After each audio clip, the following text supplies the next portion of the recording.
Françoise Malby-Antony, bonjour. Alors, vous publiez chez Guy Trédaniel Un éléphant dans ma cuisine, qui est un titre très drôle, où vous décrivez votre vie qui est incroyable. C'est une vie de film, hein, c'est hallucinant. Une vie avec beaucoup d'amour et beaucoup de drame aussi, parce que vous travaillez sur les animaux, les éléphants et les rhinocéros qui sont très braconnés. On va commencer par les éléphants que vous connaissez bien. Comment vous définiriez l'intelligence des éléphants? L'intelligence des éléphants est quelque chose qu'on ne peut pas mesurer. Je crois que ce sont des animaux qui sont tellement intelligents. C'est au-delà de la compréhension des humains. Euh, Ils sont extrêmement intelligents, bien sûr. Mais pour moi, ils sont surtout un modèle d'une société parfaite. Tout d'abord avec le leader. Ça commence avec leur leader qui est la matriarque, qui dirige, qui gère tout le troupeau dans l'intérêt de tous. Et ça, c'est important. Vous savez, c'est un modèle, s'il était appliqué sur cette planète, au niveau des entreprises ou au niveau des politiques, à tous les niveaux, je pense que ça serait... on pourrait faire des progrès.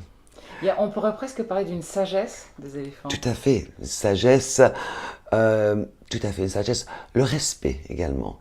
Qu'est-ce que je trouve chez il y a un respect phénoménal entre les éléphants en fonction de leur âge, en fonction de, et c'est comme il y a une hiérarchie chez eux. Mais par exemple, les enfants sont extrêmement obéissants. Ils ont beaucoup obéissants. C'est plus que de l'obéissance, c'est du respect vis-à-vis des adultes, que ce soit les femelles ou les mâles. Et il n'y a que parmi les mâles du même âge, lorsqu'il y a un petit peu de compétition, qu'on trouve des problèmes d'ego. Voilà. Entre deux mâles soi-disant dominants, il y en a toujours un qui veut dominer l'autre. Voilà, ce sont les mâles. Hein. On ne trouve pas ça chez les femelles. Dire à propos de mâle, vous parlez d'un mâle qui est assez dominant hein, comme caractère, mais qui est un pitre. Ouais, C'est incroyable. Ce que c'est vous Maboula. racontez, oui, où il fait le pitre devant les touristes pour faire rigoler la galerie. C'est quand même incroyable. Maboula, il est incroyable. Maboula, et comme je dis, nous avons deux lodges. Et il y en a, nous avons un arbre à la sortie du lodge. Il est drôle comme ça, parce qu'il se cache derrière cet arbre. Il fait 4 tonnes, donc vous voyez un petit peu ce que ça fait. Un éléphant qui se cache derrière un éléphant, c'est trop drôle. Et dès que la voiture de safari passe avec les clients qui partent en safari, et il est là, il est derrière là, puis il fait bouh pour faire peur aux clients. C'est très drôle. Il aime bien créer un certain effet. Et une fois en particulier, je me souviens, c'était trop drôle. Il aime beaucoup qu'on s'intéresse à lui, qu'on l'applaudit. C'est un entertainer, comme on dit en anglais. Et il était en train, quand il a vu la voiture de safari arriver, il y a un arbre qui s'appelle le tambouti, qui est un arbre quand même assez costaud. Mais c'est un jeune arbre. Donc, Maboula, il voit la voiture arriver et il fait semblant de rien être comme ça. Et puis, il met son pied sur l'arbre. Et puis, l'arbre se penche petit à petit, etc. Puis, je ne sais pas s'il a dérapé ou quoi, mais l'arbre s'est retrouvé sur son nez. Et tous les clients de la voiture de safari ont éclaté de rire. Et Maboula s'est retourné, furieux. Et il s'est mis à charger le véhicule. Le ranger a dû partir en marche arrière. Donc faut pas vexer un éléphant alors. Non, mais ce qui prouve bien que sur les animaux, ils ressentent exactement les mêmes émotions que les humains. Et c'est une des raisons pour lesquelles l'éléphant est l'animal, la créature qui attire autant, auquel beaucoup d'humains sont très attachés, de par de cette ressemblance à l'humain. Et est-ce qu'on pourrait pas... Il y a une espèce de communion que vous décrivez, il y a des scènes très fortes quand même, où les éléphants viennent, et vous dites que d'un point de vue scientifique, vous ne savez pas pourquoi ils sont là, mais ils ont ressenti des choses, et on a l'impression qu'il y a vraiment une communion entre ce troupeau d'éléphants et vous.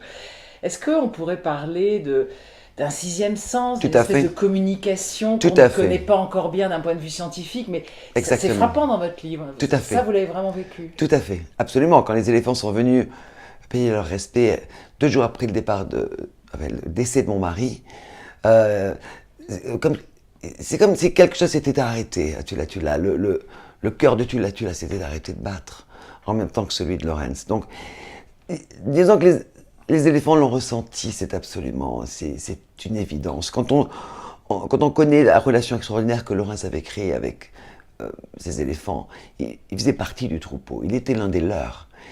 Et donc quand les éléphants sont arrivés en procession à la maison le 4 mars 2012, ils sont restés pendant des heures, un petit peu comme on ferait un enterrement. Vous voyez, payer leur respect. Mais ce qui est extraordinaire, c'est qu'ils sont revenus l'année d'après, exactement le même jour, la même heure, et l'année d'après également.